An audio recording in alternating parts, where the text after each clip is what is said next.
All right, it is 10 o'clock. I'm going to call the meeting to order. Rise for the pledge.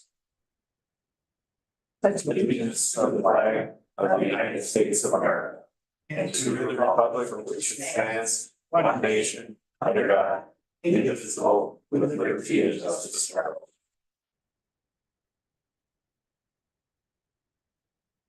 We have some time set for public forum. Does anybody want to speak for public forum? You're just in time, sir. Did you want to speak today? No. Brian, there's nobody online, right? I keep forgetting to ask you that. I'm sorry. So we're going to move on to the agenda. Do we have any additions? Madam Chair, members of the board, Dave Minke, County Administrator. There are no additions to the agenda. There is some additional information related to commissioner updates. There's a how AMC works for you handout, and then some slides from the recent Chemical Health Coalition meeting related to the opioid settlement spending. So can we have a motion to accept the agenda? I'll second. So is that Matt? Matt and Steve? Okay. Have a motion by Matt and a second by Steve. Are there any questions on the consent or on the agenda? Those in favor say aye. Aye. Opposed? Motion carried. So we need to approve the minutes of September 3rd and the summary for publication, and then also the minutes for September 10th for our special budget meeting. I'll move them. Steve? I'll second. Thank you, Josh. We have a motion by Steve, a second by Josh. Are there any questions on either of those or any of those? All those in favor say aye. Aye. Opposed? Motion carried. And to approve the consent agenda. Are there any questions on the consent agenda? I'll move it, Madam Chair. Thank you, Matt. I can second. Thanks, Josh. We have a motion by Matt, a second by Josh. Once again, are there any questions? All those in favor say aye. Aye. Opposed? Motion carried. And we are on to our regular agenda, where we are going to hear from Leslie. Good morning. I'm Leslie Bonner, your economic development coordinator. Here to give you a presentation on the community development block grant as well as their housing activity. That grant, this is a requirement of funding source. So I'll just get an overview and then for public. All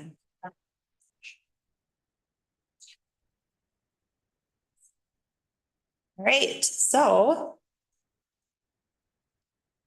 what I prepared is just kind of like a timeline of what happened. So we received the community development block grant to do two specific activities.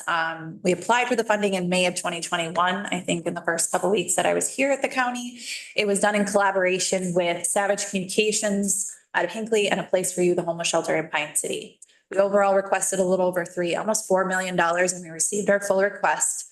3 million of it was to put broadband infrastructure in, and another $500,000 for a shelter retrofit to make the homeless shelter be able to abide by the COVID rules and regulations that were in place at the time. And then a little chunk of change to do the grant administration, which involves hiring people to help with the grant administration, as well as some of my time and county staff time to do the work. So why did we do this? So there was a bucket of one-time funding for the CARES Act that could assist low and moderate income folks in preventing, preparing for, responding to COVID-19. It was in the community development block grant bucket, which typically is funded every year. Where we see it locally is typically as a small cities development program that DEED administers out. So the same office was releasing these funds through a grant application process. Non-entitlement jurisdictions can apply for these funds, and that is where we fall. Entitlement communities are the bigger cities that just get them directly from the federal government. And that's how your Minneapolis and St. Paul and Duluth, and I believe even like Rochester, St. Cloud receive these funds every year to work on community development projects. But communities of our size have to apply for them through DEED, through a competitive grant application process. So our projects could have been anywhere through that would do public service, retrofitting buildings, broadband development, but it must benefit low and moderate income populations. So we applied for the building retrofit for the shelter, as well as broadband development in a very specific area that met that low and moderate income guideline. So we got lucky. We fit the criteria and we had projects that worked. Doesn't always happen. So once we received our funding notification in August, that fall, we worked on the startup policies, which are federal requirements. And then we started the overall kind of the high look of the environmental review so that we could have funds released to do the grant administration. The shelter was cleared in December of 2021, so we could move forward with some of those activities. Broadband took a little bit more time. We did an initial assessment by hiring Hometown Fiber to help us with it, and then embarked on a full environmental assessment through Compass Consultants, which is Savage Communications consultant that handles their environmental stuff. Then, Madam Chair, Yep, go ahead, Matt. where is that shelter located? Pine City. That's what I thought. Okay. Yep. Then moving into the next year, January through March of 2022, we put a request for proposals out for an architect to help draw up the plans for the shelter.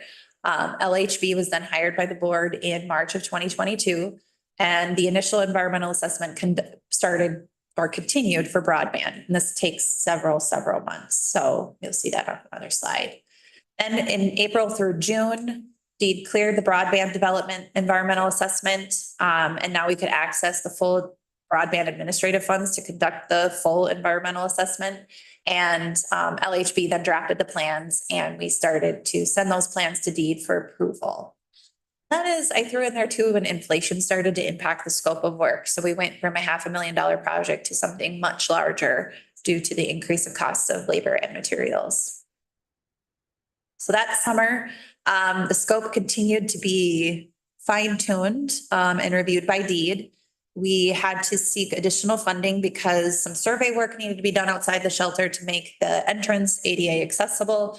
And that increased our architect fees because of the multiple revisions requested by DEED. So the shelter was starting to contribute some of their own private match to the grant in order to keep the project moving forward.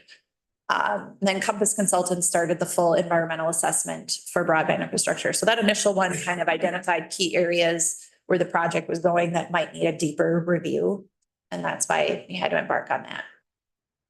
Then the second fall, we had the grant, so October through January. The scope for the shelter is finalized, and DEED approves us to send it out for bid, or at least get the bid package finalized by January. Our final cost estimate from the architect was right around the grant amount of $532,000. So we felt okay about it. And then the full environmental assessment for broadband was still going. There was a lot of mapping going on, and there had to be an archaeological review, and we were waiting for everybody to return their comments. So it kind of drug out a bit long, but everything kind of wrapped up in January. We also then decided to hire Hometown Fiber to inspect the broadband construction work, because typically, like with road and sewer and water projects, you have your engineers that go out and make specifications done.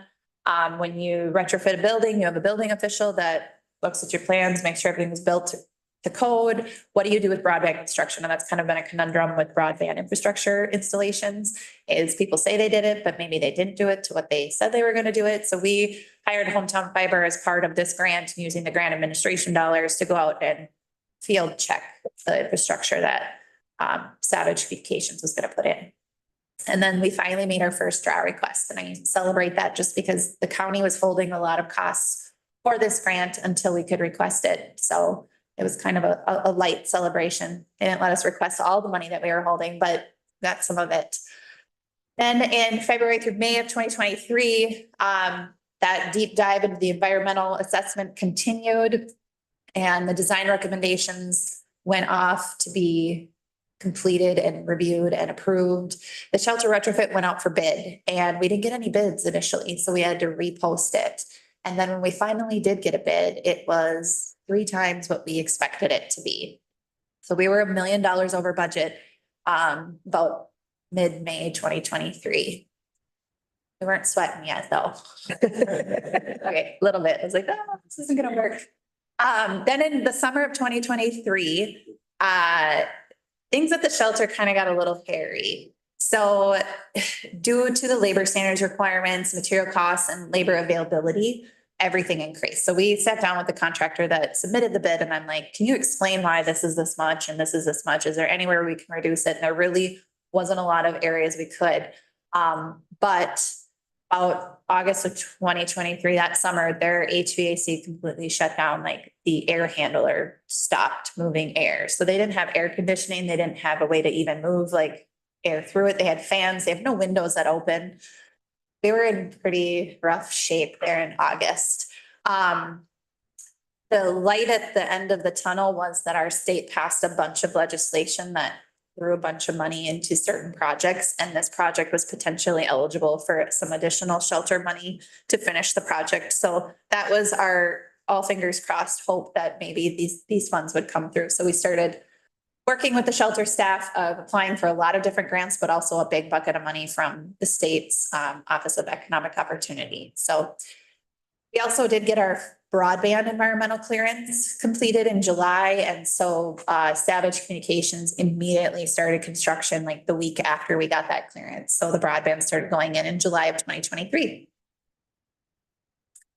And then last fall, we were able to draw some more funds down because the broadband was getting in, and Deed had this weird policy where you had to spend construction dollars in order to tap into your admin dollars. So with Savage Communications being able to put in 28 miles of broadband, and by September released a lot of our admin dollars so we could relieve some of those holding costs. And then we got really good news from DHS, Office of Economic Opportunity, their shelter capital fund. A Place for You was able to scare a little over $1 million to finish the project. So we started the contract execution with the general contractor, started moving money towards getting the HVAC repaired through the Cargo Foundation, and construction officially began on the shelter in December. So kind of a big breath of relief that we could secure some additional funding to get this project done. So for the last 9 months, it's been super, super busy with this project, considering how long we've had it, and things just ramped up. Almost all of our draw requests came out in the last few months. The shelter wrapped up in August, broadband wrapped up in July, and we're expecting to close out this grant this month. So I will submit our final draw request. We'll submit some final reports. This public hearing is also one of the last tasks that we're doing. So that it's just been super busy. It was also the project the auditors picked to audit, so that was fun too. Like, we're busy. So this is just a snippet of the mapping that Hometown Fiber did to verify what was put in the ground and if it works. That link at the bottom, which in your packet, it should still be live, but I can share that with you guys, is a way to go look at it and see what it is. There is color coding there, you know, green means it's verified, red means it might not be working at the time, but Hometown Fiber was very pleased with the work that they saw Savage Communications does and did for this community.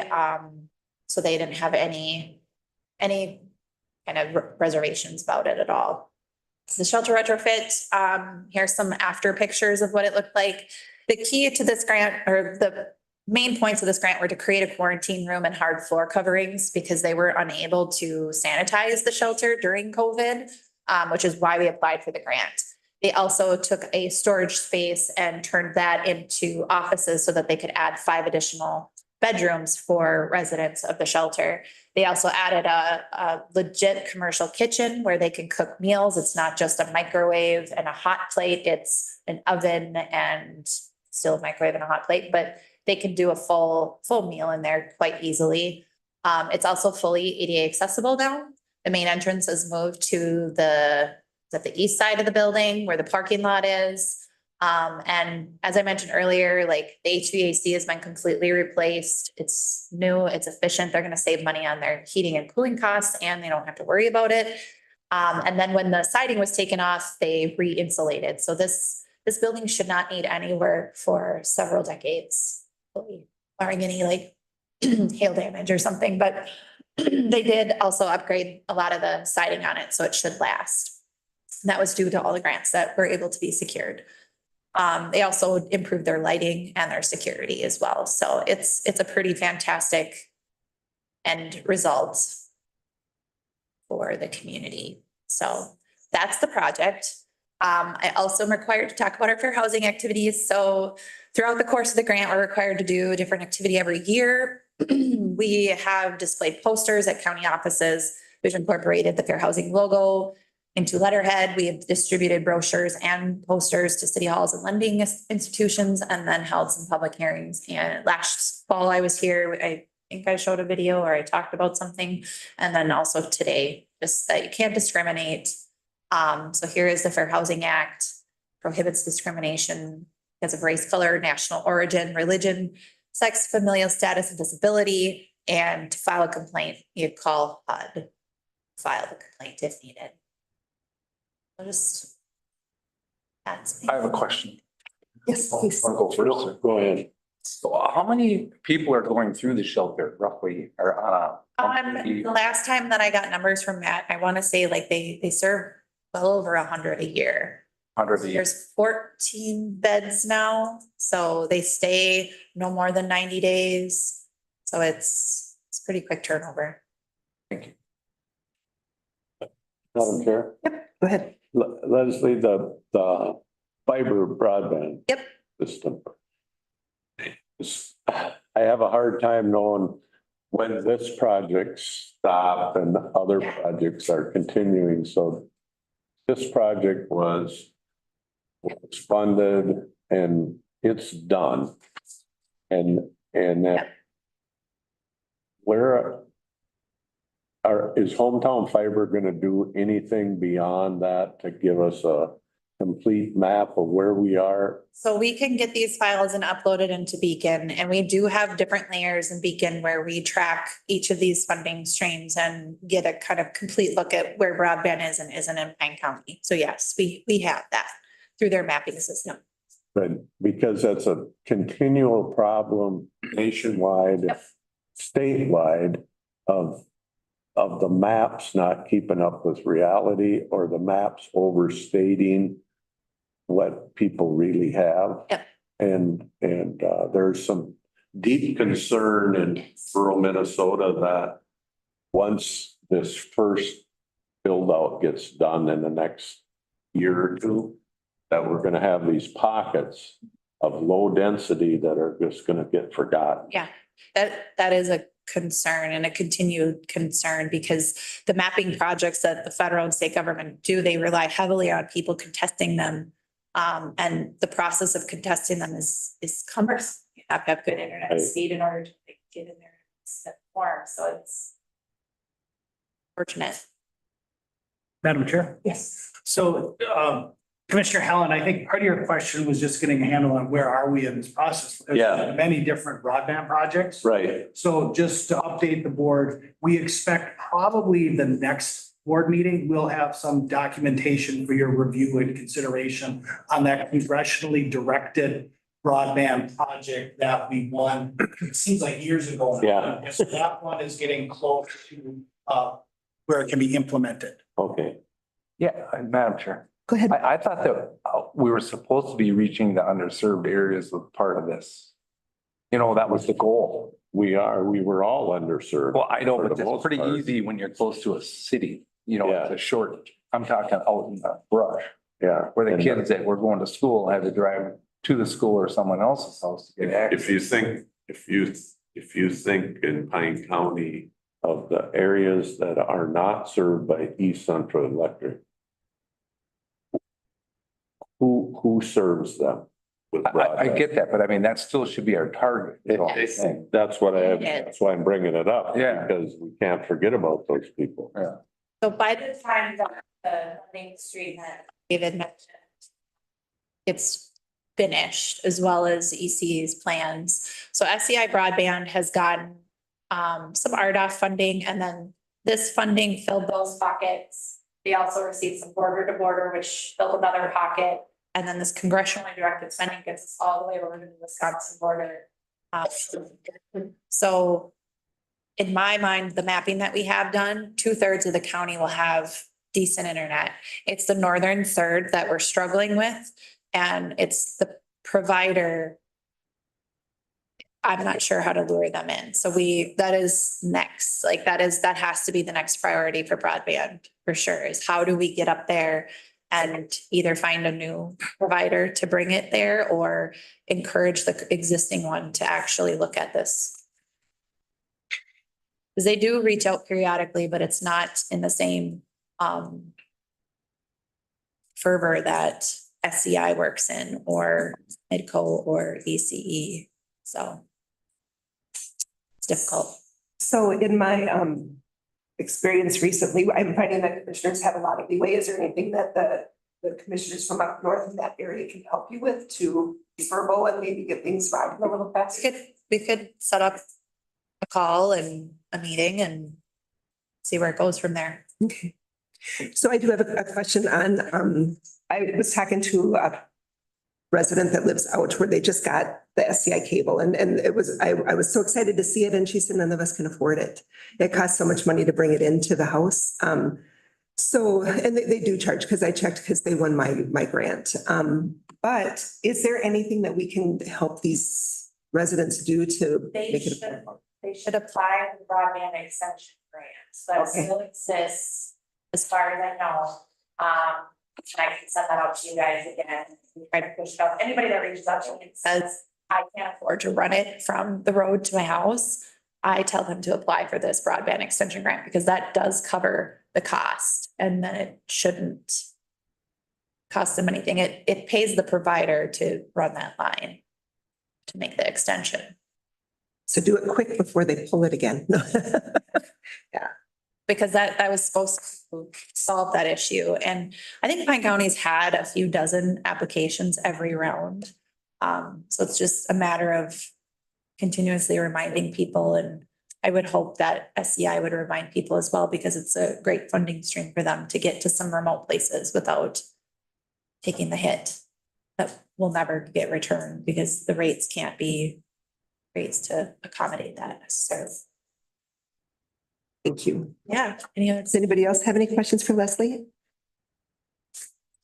All right, so we're going to open it up for public hearing, take public testimony. Does anybody from the public, I'm going to look at you because you're the only one, have anything that they'd like to add to this or any questions that you have? As far as fire optics and stuff. Yeah. Do you want to come to the mic and if you tell us who you are and where you're from and Doug Stanger, Royalton. I think on the bigger picture, their plan is to abandon the copper-based phone systems. And so it's not a matter of leaving pockets out there, cover every pocket, and that's where the border comes into place there. It's just a little more difficult in Minnesota than some other states. But I work up north occasionally in Hibbing and Gilbert and all kinds of towns have it in their small towns. It's just the outlying areas that don't have it right now. So. you know, it amazes me in Pine County, the people that don't have cell phone service and then their regular phone service gets, you know, somebody hits it and they don't have that for a month. And we have a lot of people that really suffer trying to have any communication. So, yeah. Locally in our area, the neighbor lady still has the copper-based phone line. There's only 2 repair guys left. They went down from 4 to 2. Wow. That's kind of telling you. It is. Well, thank you. We're going to close public hearing. Once again, does anybody have any questions or additional comments? Thank you, Leslie. Personnel Committee report. Yeah, we met September 9th and made the following recommendations. Health and Human Services acknowledge the resignation of eligibility worker Jenna Lee Chamberlain effective August 2nd, 2024, improve the backfill of the position and subsequent vacancies that may occur due to internal promotion or lateral transfer. In the sheriff's office in the jail, acknowledge the resignation of corrections officer Glenn Heinz effective August 21st, 2024. And approve the backfill of the position, any subsequent vacancies that may occur due to internal promotion or lateral transfer. Also in the jail, acknowledge the resignation of corrections officer Chantel Kreger effective September 11, 2024, and approve the backfill of the position, any subsequent vacancies that may occur due to internal promotion or lateral transfer. Then in probation, acknowledge the resignation of senior corrections agent Michelle Sellner effective September 20th, 2024, approve the backfill of the position and any subsequent vacancies that may occur due to internal promotion or lateral transfer. There is some other stuff on there, but I will make a motion to approve them, A, B, and C. I will second. We have a motion by Josh, a second by Matt. Are there any questions on what we've covered so far? All those in favor to accept the committee? I, Opposed? Motion carried. Do you want to talk more on that, Josh? I mean, there's some stuff on there if you wanted to look. What's nice about the way Jackie does our probation minutes now is it does show open positions, does show new hires. It's very positive right now. So, I mean, we did lose a couple people in the jail, but we did hire a few people. I think more. I think we're net positive right now. So, I mean, we got almost 300 employees in the county. You're gonna have people rotating through different places a lot. So, but they're doing a great job. So. Thank you. Consider the preliminary 2025 property tax budget. Madam Chair, members of the board, in your packet, in the agenda request, I think the most important points are towards the bottom of the first page, that paragraph that starts after discussion. I tried to summarize the assumptions that I understood were necessary in order to get to a balanced budget with a 3% levy increase. And so I did contact the Historic Society and the Soil and Water Conservation District and let them know that their appropriation amounts for 2025 would be the same as 2024, so no increase. There's the proposed use of $1 million of American Rescue Plan Act funding. And there is the sheriff's office lieutenant position is removed. And then with a 3% levy increase, the gap is about $67,000.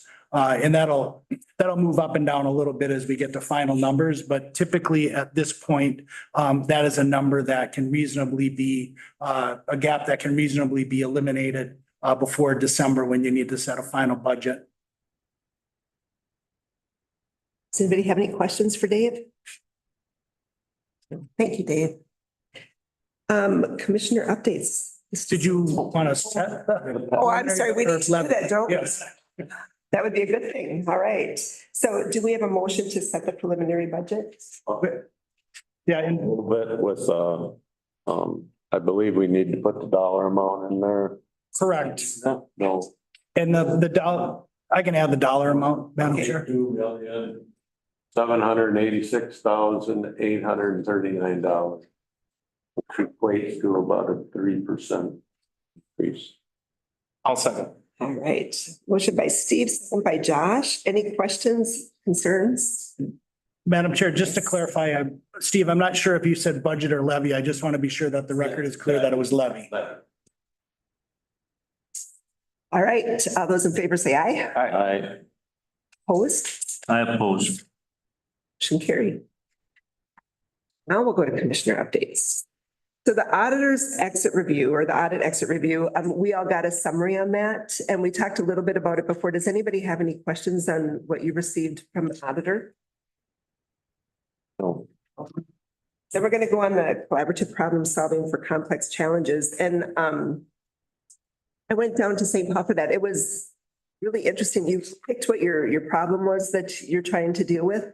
And for us, talking about the SSIS and we've got the meeting coming up next week where we're doing another live demonstration of the SSIS system, which I just want to do a push on that it was posted so that more than one county commissioner can be, or two county commissioners can be there. It's good if we can show a front that we're supporting having this taken care of. But it was interesting, the problems that people came up with and just the way that you learned to talk about things. It was well worth it. Central Solid Waste Commission. We met a week ago Monday and we did a tour actually of the cell that's nearing completion. They've got the excavation done. So what happens now is as we were touring, they got this 7-acre hole in the ground. I can't remember how many feet deep. It looks like an open pit mine and but it's not quite that deep. But they put 2 feet of clay in. They're hauling clay from a neighboring farm. Putting it 6-inch lifts, packing it. They get that all on there, then they put a plastic liner in. Then they put a sand in, and then they begin their piping to catch the leachate and the gas. We're interested in the methane gas. We want to suck all the methane gas out of it. And that gets burned in a big cat engine and produces electricity. And So so, does the lining have to go all the way up the walls? yeah, and what they do is they move that up the wall as it fills, so it doesn't be a big rain collector. They actually develop a way to get the runoff off, Yeah. because that's just rainwater and we don't have to treat it as leachate then. So, and as that gets done, they're getting very close to the completely filling the old cell. So that'll get closed. How do you cover that? They cover that with clay and it gets encapsulated then forever. Fruity, I guess. Hopefully, Good spot for solar. They're done. yeah. Yeah, that's about it. It's a big project, you know, and it's what we have with that hole in the ground is about 7 years worth of garbage. So I think we all, and we got room for about 5 to 6 more of those expansions. So it'll do my lifetime, but I worry about our kids and grandkids. We're gonna have to figure out some other way to do it. And if you go to talk to the people like at conference and just that, I picked a lot of brains of people that are doing incineration. And you know, depending on who you talk to, that's exactly what you have to do. Do they have to filter the stack? Oh, they filter the heck out of the stack, so it's supposedly absolutely clear, clean air going up that exits the smokestack. What is that cost comparison? It costs at least as much, if not more, as landfilling. It's not a cheap alternative. And then they have to landfill the ash. But Less than that though. But they're developing a way to take the ash and mix it in road mix. And if they can make sure they get all the contaminants out of there, and then it gets encapsulated in a road mix, it can meet all the environmental thresholds as of today. So, Interesting. yeah, it's a way to, you know, and So let's say if you were a landfill operation, convert, that'd be a big expense. it would be, Matt, but I think there's you're still gonna have to landfill some stuff. Yeah, that's why I'm saying you have room to store that. And so, maybe, you know, we put it, probably gonna cost $5 million, $6 million 7 years from now to do another cell. So you take some of that money and start putting it towards maybe a incineration system. I don't know. We got lots The to reduction, think about. the reduction in what goes in the fill has to be dramatic. Though. Dramatic. The cell will last you a lot longer. One of the issues we have in East Central Minnesota, there's a demolition pit east of Rush City. And that owner is elderly. And it seems like there's nobody to take over that operation. And it's an online facility. Nobody wants to buy an online facility. Liability. So if that closes, then all that demo stuff is gonna come to the landfill. We have a lot of demo stuff right now that comes to the landfill, just because if you're gonna tear down a building in sandstone, it's cheaper to pack that 20 or 40-yard container full as you can get it and take it to the transfer station than it is to spend the extra fuel to get it down to Rush City. So. You know, lots of things to think about.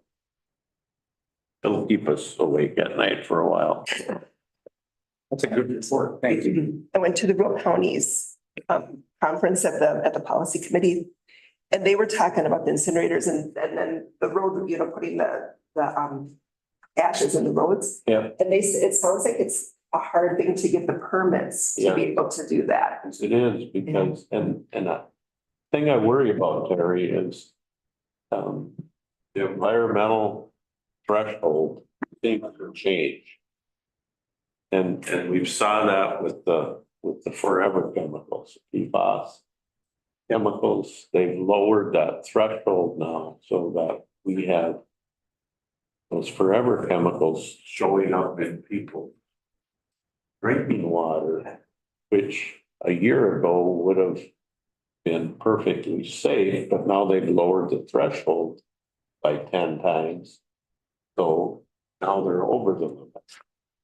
So, you know, if my well had it in, I wouldn't want to be drinking it either. So I understand where people are coming from. Thank you, Steve. East Central Regional Library, I missed my first meeting. Soil and Water Conservation District. Yeah, Mr. Soil and Water, they changed the meeting time. I talked to Aaron, she stated it was uneventful and the minutes are available. Fall Policy Conference. Who wants to go first? Do you have anything? Go ahead. Go ahead, Matt. I'll talk about probation. Yeah. That was pretty passionate. Yeah.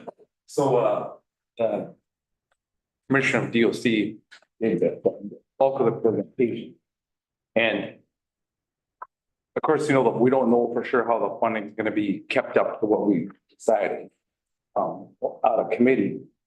But he's in charge of the funds, you know, the legislature just gives the funds to the DOC commission. And he's inside the prison system. So the bulk of his whole presentation was to speed up the treatment of the inmates, you know, that in, you know, programs inside the prison and get them out of there. And then transfer the dollars he saves to the more high risk inmates in prison. And so, and it's like, you know, that instead of let the funds fall that when they release to probation, that's not the way it is. So that was the argument that what we were having a discussion about.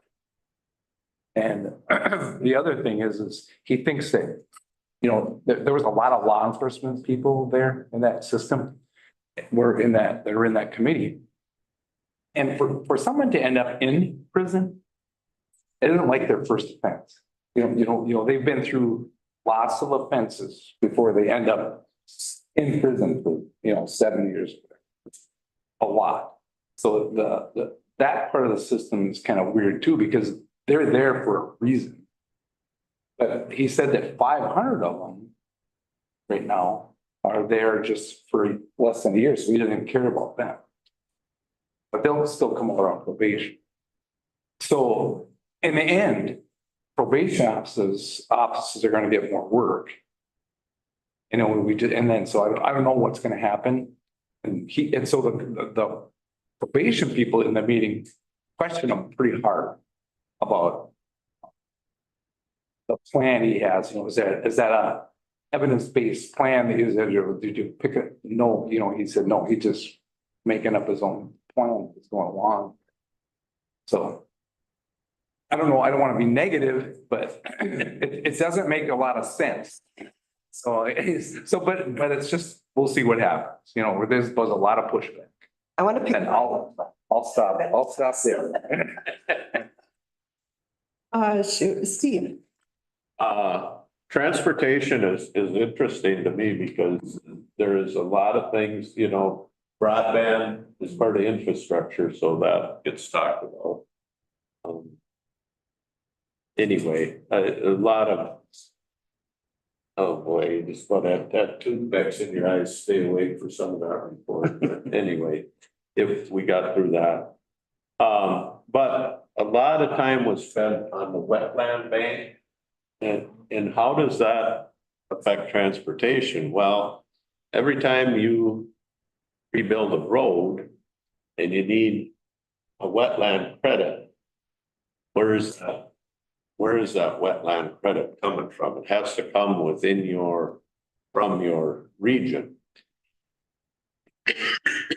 And wetland credit bank is tied to the bonding bill. So in years when they are supposed to, like this last year was typically a bonding year. They don't have a bonding bill. Nobody is against the wetland credit part of the bonding bill, but the bonding bill doesn't get passed, so neither does any money for wetland credits. So what happens now is in subsequent years coming up, construction projects, because we have to be planning that's why we make 5-year road plans. If you don't have a wetland delineation plan for that county road that you're redoing, the project has to sit on the shelf until that. And so we're trying to come up with a way that we can convince legislators to either make sure they pass a bonding bill every other year like they used to, or put the wetland bank, we know it has to happen. It's not gonna break the state, put it in the general fund. And so there's a constant, because 1 year they get 26 million. Then you go 3 years and get nothing. And then you get 12 million. And the projects keep going on, and the cost for wetland delineation keeps going up and up. And some of these roads sit there for 3 years waiting for the wetland delineation process to begin. So it's very frustrating to county engineers, county commissioners that have had roads sitting on hold. Anyway. So if you're gonna build a bank, would they'd rather have you create one than use an existing one to protect it, right? Well, if they can recreate one, they get a full credit acre for acre. No, let's say if the county was gonna build one. If we were gonna build the wetland bank, we've tried that. We gotta find the right piece of land. It has to get approved. And it doesn't get approved. We tried to preserve wetlands, then you get like a quarter credit. Yeah. But if you got a lot of land, it would develop. Yeah. So there's a lot of work to be done on that.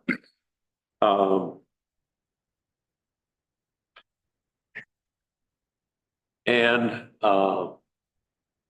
rural transit is an issue in Pine County. It's an issue in about 80 of the non-metro counties.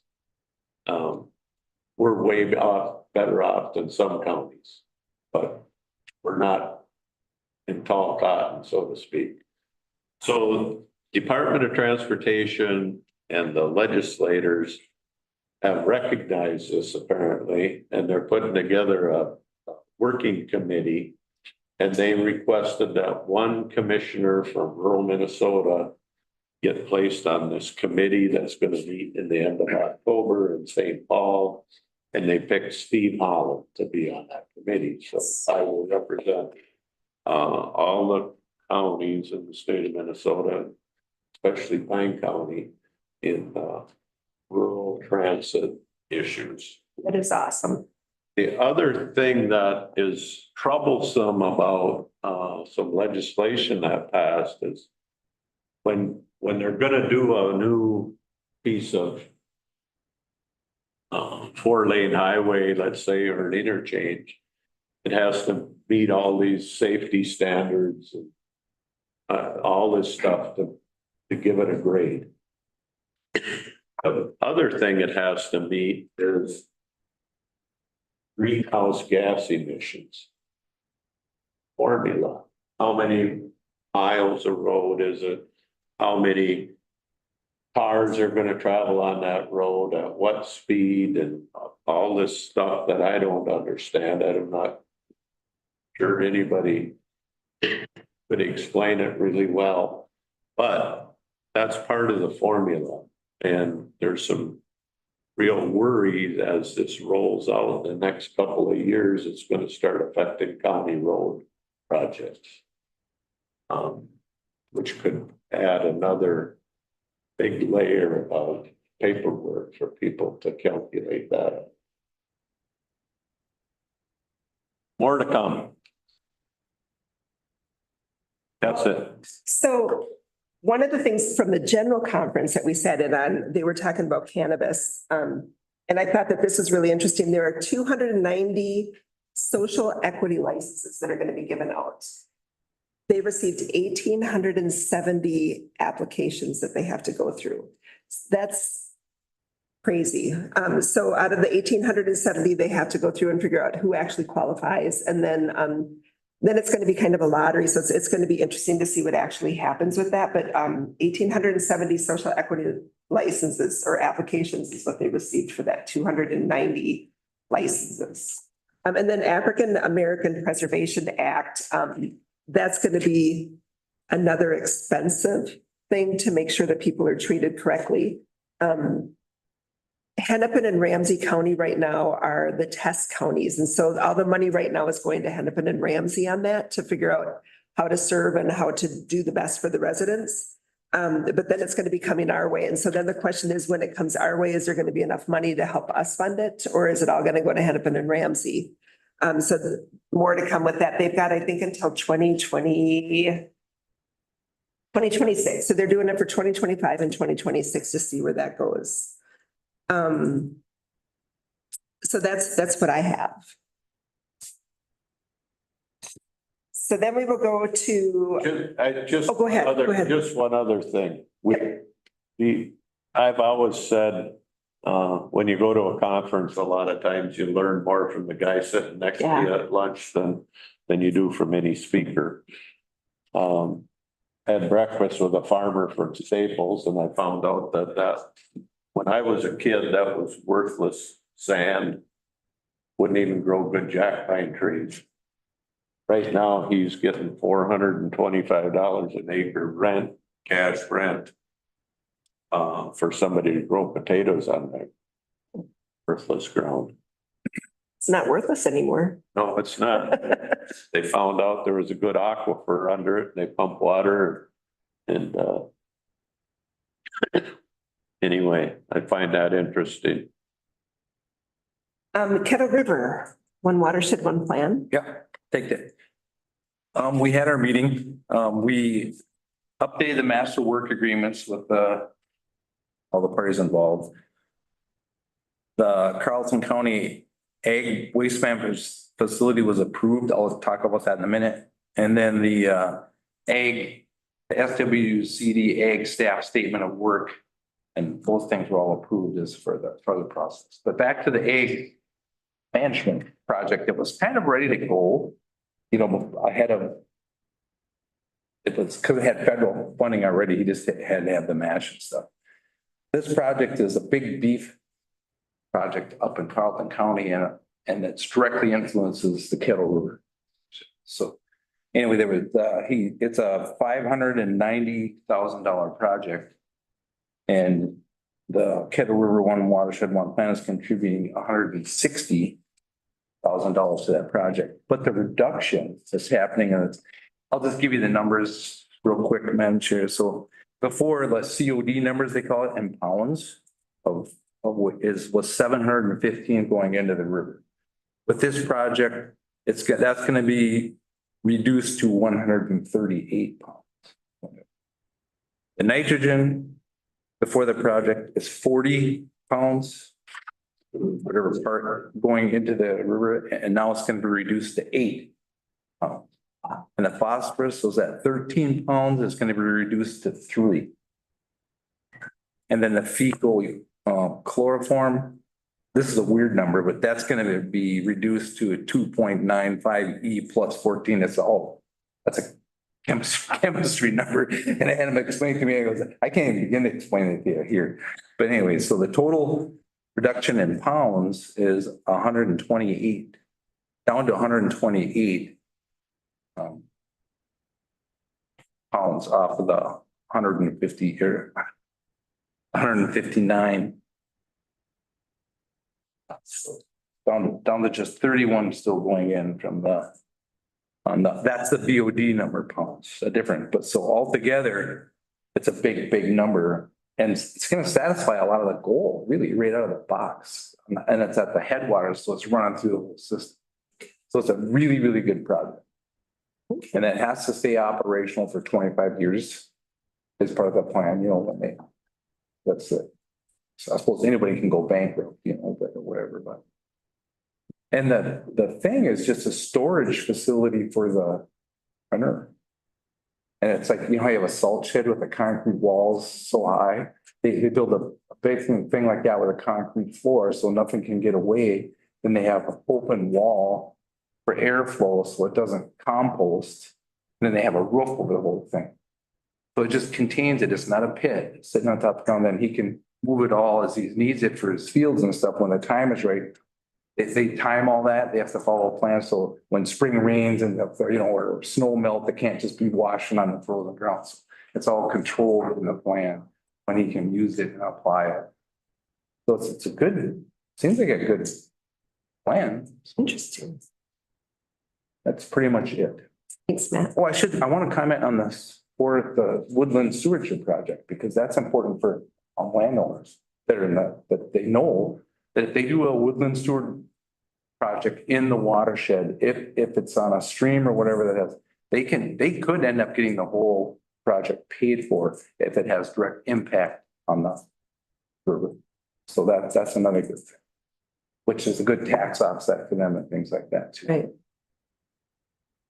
Thank you. Extension. Yeah, we had a meeting.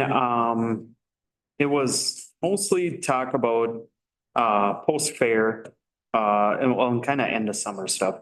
So the fair ended up really good. They gave a good report on the 4-H. We are so fortunate. Our 4-H is thriving, doing a really good job. And Sarah is doing great. They had a bunch of their membership is way up. They had a good fair. So there's a bunch of stats about it. That was pretty good. Our farm egg educator, she talked about summer was kind of, they had a few field days and a lot of stuff going on there.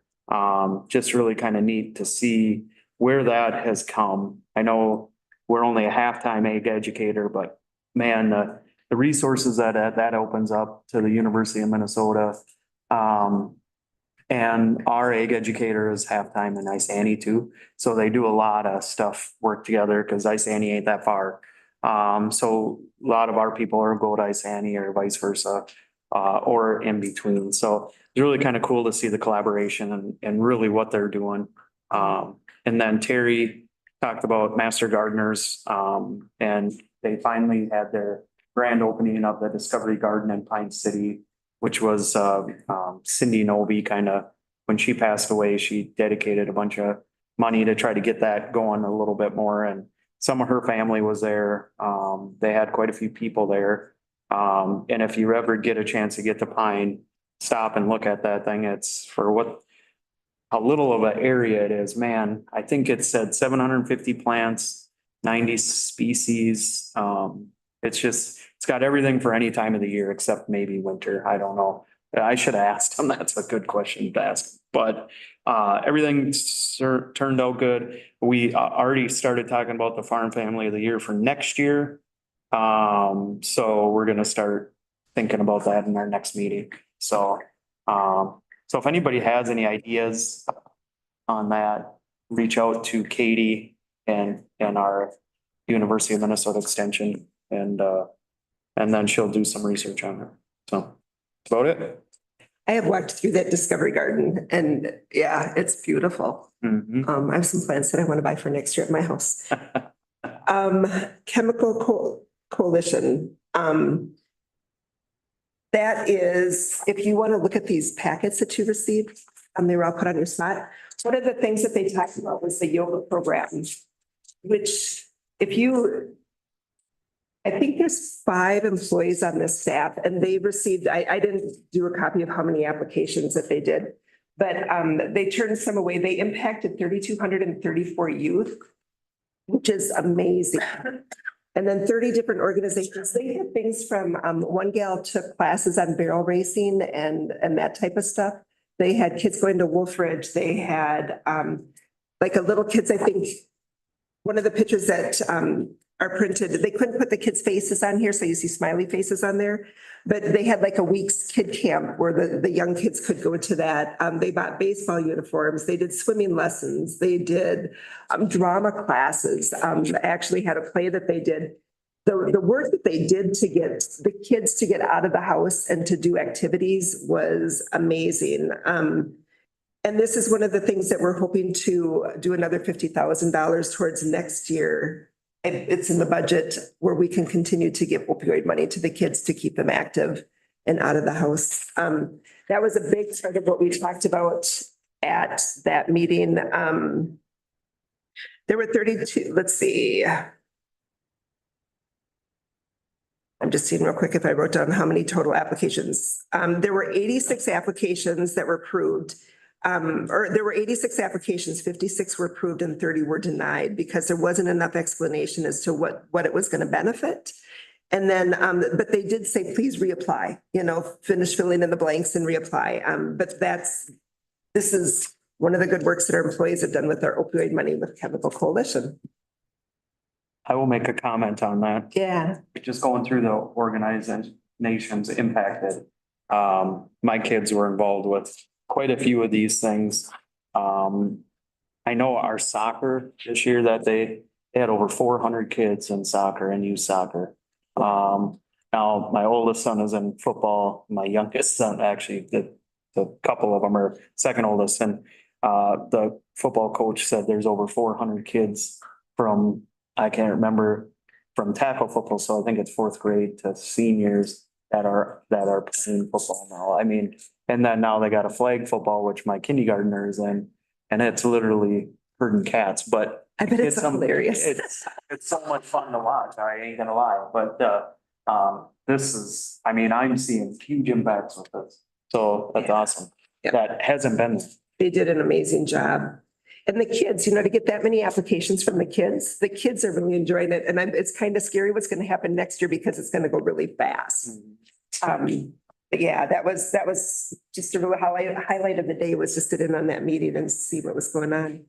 Central Minnesota Jobs and Training. Yes, I got to sit down on that. It was a lot, I ain't gonna lie. And I should have listened to you and went to the one, but I did sit through them all. So it's a lot of the same. So David said, so you should remember everything. And of course I can't. But we did talk about the audit. They're working through an audit right now and it's rather extensive and it's going good. They got a new financial person there and it sounds like he's really doing a lot of good work. The unfortunate part about it is new ones. The last one, were they there quite a while? A long time. Yeah. So a lot of the software and Well, stuff. wait, you're talking the treasures. The treasures are kind of not long term. The actual financial guy. I don't think they were there that long. It's like they came in and Yeah, it was she some was there money. quite a while. Was The it? lady that was financial director. Was she? Okay, And this one because then she had left and then they got another one and the other one lasted maybe 6 months and it was just too Okay. muddy. And so but this guy is like, Yeah. wow. And he had talked about a lot of the software and stuff they do for their finances is like he can't do a report monthly or weekly. He's got to do it yearly. So they're trying to keep up. So unfortunately, all that stuff costs a lot of money, but they're slowly working on getting some of that new stuff, working with the auditors and working with the finances and stuff. One of the big things they talked about was there's a push right now, I guess nationally, to only have one office per state. So right now there's what, 16 in Minnesota, 12, something like that. I can't remember. And they're more local, which ours is a pretty big area, but it is local. And now there's a big push by the governors to have it just one in the state appointed by the governor. And the fear is you'd lose a lot of local, because even in our district, you know, you got Stearns County, you got some more metro-y counties that aren't the same as Pine County or different counties in that district. And they do a lot of specific work in that area. So, and the fear, of course, is if it was one in the whole state, it's just gonna be metro around the 7-county metro area. And all us outstate lose out big time. So that was a big push. She was gonna send me some links to, the biggest thing they want is some businesses to email or send letters to Amy Klobuchar, Yep. Tina. Yep. And because they said businesses they listen to the businesses even more than the local area. And they said the other thing is maybe as a board, we could maybe send some letter, kind of the same thing. Right. And they had asked everybody to go back to their boards and see. I think they're gonna communicate and see if it's something we want to pass a resolution and say we don't want that. So that was about it. It was a good meeting, a lot of good stuff. There's a lot of good people in there. Their Zoom isn't as good as Ryan. So maybe they need some help from you, but they must not do a lot of them, but I appreciate the fact that I could join at Zoom, so I didn't have to drag them on. Right. So, because I would have to hitch a ride. If that went to just the metro area, that would really hurt outstate Minnesota. Huge, Big time. huge. State and Tribal Partnership Committee, that they ended up changing it to a Zoom meeting instead of having everybody go to White Earth Nation because nobody wanted to drive that far. But it was a good meeting. They're coming up with 2 different options that they believe will help the tribal families to stay united. And one of them is the Family Resource Centers, and they're looking at doing them on 2 reservations to test it. And then also having like ICWA court judges that would go from counties. So you're not going to have different judges trying to figure out the ICWA laws. So that would be a benefit also. And so that's kind of where they're at. I'm not going to be able to make the next meeting because the district director for AMC was changed to that day to do the budget and to figure out what we're going to actually do. But I'm hoping that Sam and Kayla can go from Pine County because it's going to be a lot of demonstrations on FRCs and how that works for tribal. And I think that those 2 would be amazing resources for that meeting. Madam Chair? Yes. Just a question. So on the judge piece. Yeah. So there would be state district court judges who would specialize in ICWA? Yeah. Okay. And there already are now, but they kind of stay in their own little regions. Yeah. So, yeah. There's so many different interpretations and they keep saying this county only has maybe 2 cases where this county might have, hundreds. And so hundreds is an exaggeration, I'm sorry, but how do we do it so that everybody's treated the same? And that's one of the ways that they came up with it. Thank you. You're welcome. Lakes and Pines, thank you for asking. Lakes and Pines, Steve? Yeah, we met yesterday and I think since the beginning of Lakes and Pines, they have an annual meeting. We still have an annual meeting. But the annual meeting used to be, you just have a sit down dinner and had some speakers and, mostly who came were the board members and the staff, people that go to a regular meeting. So we got a new director last year and some of us board members suggested maybe there's a better way to do it.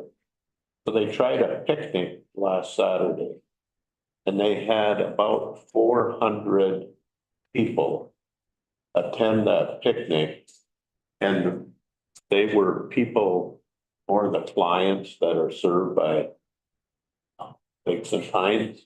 And they had staff there and they had representatives that would deal with the people there. All had a little booth like you would at a fair or something. And it was very successful. And it cost, you know, they probably had 50 people at last year's annual meeting. This year they fed people hot dogs and pop and potato chips for half the amount of money that we used to spend on time and annual meeting, which is way better deal. That's amazing, 400 people, wow.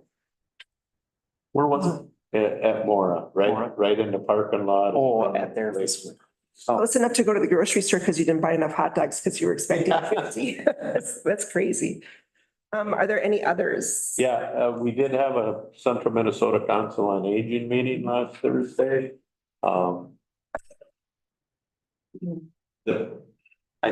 think the struggle continues to be real for the people that provide the Meals on Wheels, I call it, the congregate dining and home delivery. Those numbers get. Inflation has eaten way into, and they're nonprofits that do it. So it's mostly local social services and Catholic charities that do all of this.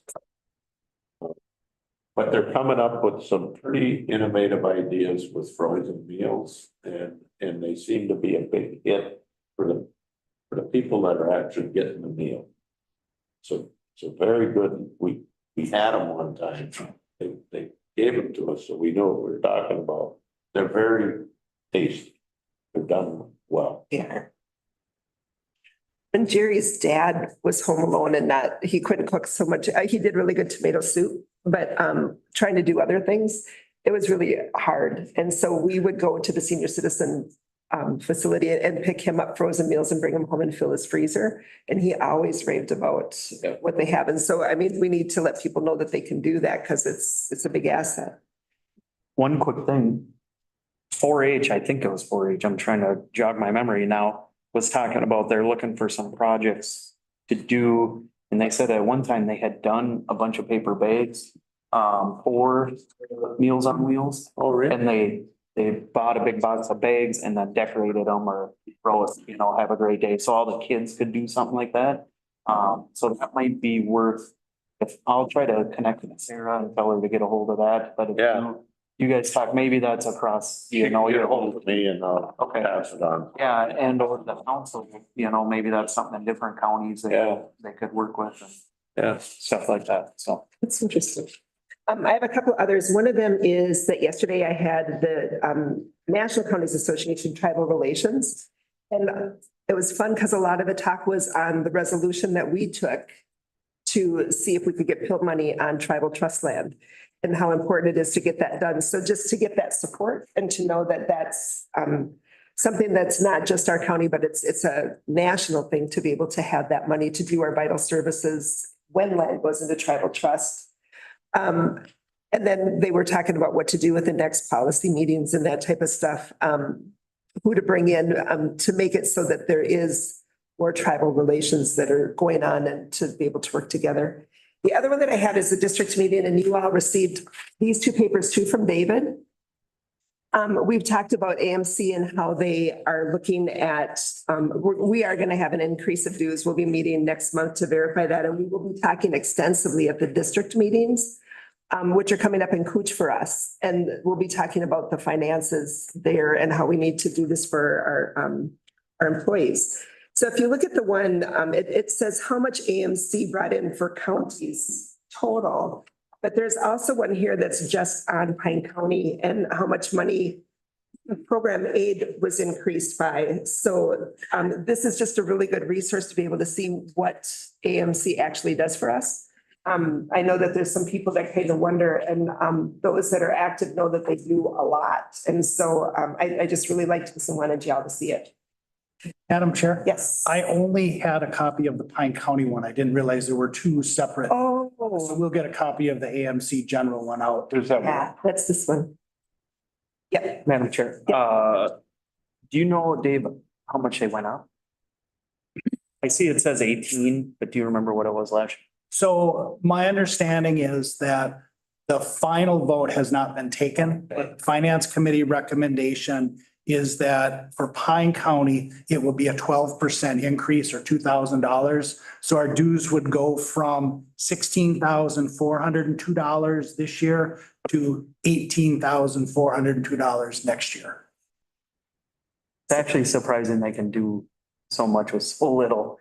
I mean, I know. if we didn't have AMC, it would be, yeah. Well, and I have a list and I didn't bring it with, but it talks about like this, the cities, the Association of Minnesota Cities, and then the schools, and it goes through the whole list. What Minnesota counties gets is very minimal compared to everybody else. But you look at the good work that they do, it's crazy. The training. I have a question. Yep. With this showing everything that they pay out, would you be able to, or maybe David Menke can, we could see the cost of goods associated with this, what it actually takes to fund the Association of Minnesota Counties? Their entire budget? Yeah, well, yeah, I mean, just to see what actually, Oh, yeah, their budget. I mean, if we're 18,000 a county, but I would imagine counties all pay different, correct? Yeah, Times 87 counties, just to give people an idea. they got like Cost of goods are for what you got out of it. And Madam Chair, $1 budget. so to answer Commissioner Waldheim's question, I know they put out an annual budget. I recall seeing it typically at the annual meeting during the annual business meeting. I will reach out to AMC and get a copy of the most recent annual report, which has their budget in it. That'd be great. Thank you. I might have it here too, JJ. I'll go through what I've got here and see. That's all. Are there any others? All right, if there are no others, have a great couple of weeks. Number 7. Oh, sorry, okay, sorry. We are going to close the meeting for labor negotiation update.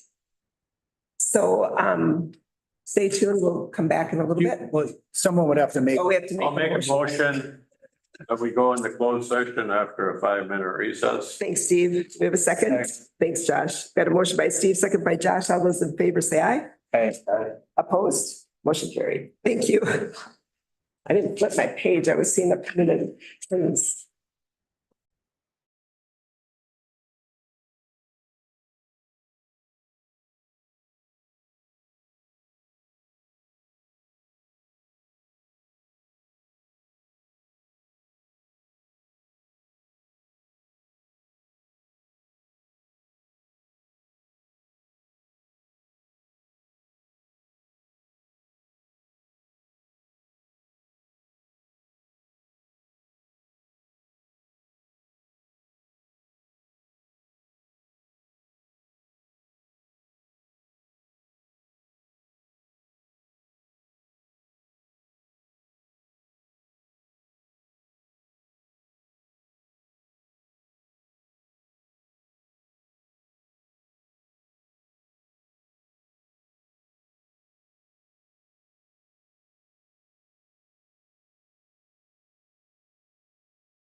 Just going with a bunch of paper. All right, we have closed the closed session and we are open again. Is there any other business that anybody would like to bring forward? We have a motion to adjourn. Second, Second. motion, those in favor? I. Meeting adjourned.